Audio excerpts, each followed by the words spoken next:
This is my BMW F30.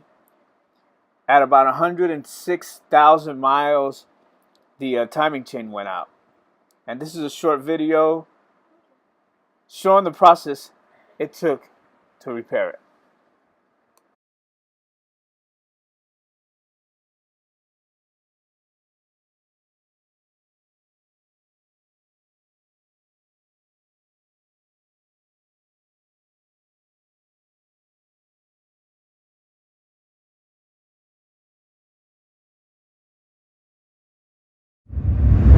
It's time to go to work. Get your hands all dirty, homie. Come on, get your nails all broke, girl. It's time to roll up the sleeves and get on the streets and proclaim the truth. It's not the time to be lazy, nah, The world's getting And this is the timing chain that I pulled out. The BMW F30. The oil chain was the one that broke.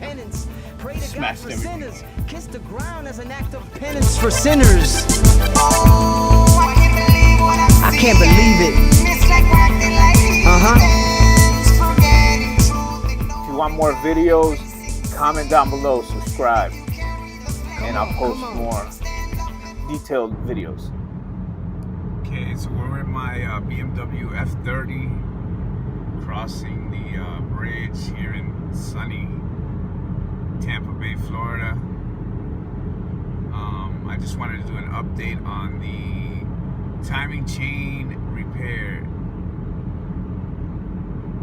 So the car's got 109 plus thousand miles. So about 3,000 miles since I did the repair. It's running amazing, no check engine lights, no issues.